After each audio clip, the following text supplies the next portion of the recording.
kulikayo mukumulamu kateyongeleyo n'agateriko mutuntu ekitundu kyakubiri. Gavumenti ng'eyita mu kitongole ky'amafuta ekya Petroleum Authority Uganda egumizza abantu nga bagenda okuganyulwa mu mirimu egy'enjawulo. Babyogeredde mu nsisinkano ne kampuni ez'enjawulo ezitunda ebintu ne bizinesi ebyekuusa ku mafuta.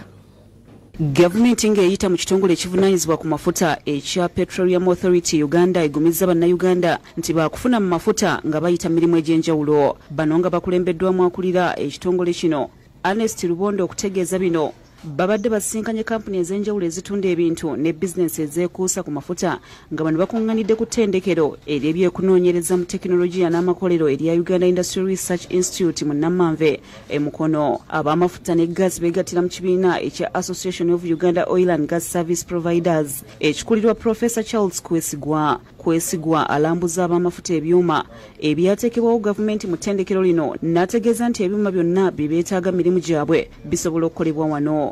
Appropriate technology, human capital, skilled people who know what they are doing. Emmanuel Mugalula ow'ekibiina ky'amafuta agamba nti abantu bonna mu Uganda baakuganyulwa mafuta agagenda okusimibwa naddala mu by'emirimu kubanga beetaaga abafumbi ab'entambula n'emirimu emirala mingi era nga pulojekiti y'amafuta basaana okugiwagira. Ebintu zaali ziwaya ate nga zikola amateeka.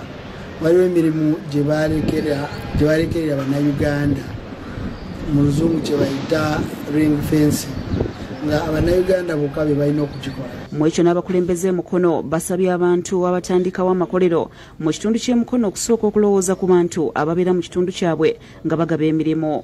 Okwogera bino badde mu kibangirizi kya bannamakolero e Namanve nga balambuzibwa ekifo kya tekinologiya n'obuyiiya ekyazimbiddwa gavumenti ya Uganda wansi wa pulojekiti eya National Science Technology Skills Enhancement ekoleddwa ekitongole kya Uganda National Council for Science and Technology. Mu kulambuzibwa abakungu abakola pulojekiti eno esibuka mu ministry eya tekinologiya ne ICT balagiddwa ebyuma ebikozesa tekinologiya ow'omulembe okukanika emmotoka ennene n'entono ekizimbe kya woofiisi awagenda okubeera abantu abatandikawo emirimu emitonotono nga bakuwagirwa gavumenti okutendekebwa oluvannyuma balyoke bafulume beetongole. In case you have a machine whose chassis is deformed, you bring it here. Kola ebintu ebikwataga tugenda batubeera n'abayiiya ab'ebintu naddala tutunulidde mu bukugu ICT ebya computer eby'amasanyalaze.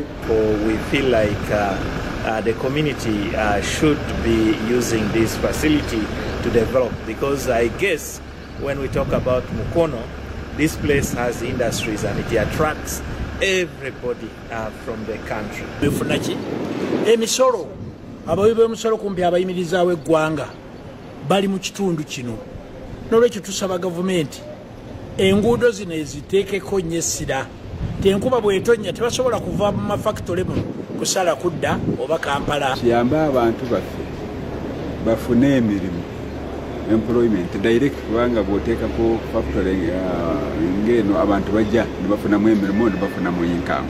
Ate n'abalala abali eka nabo bafune emirimu kubanga indirectly omu ayinja kuleeta nakati wano kubanga abantu balya.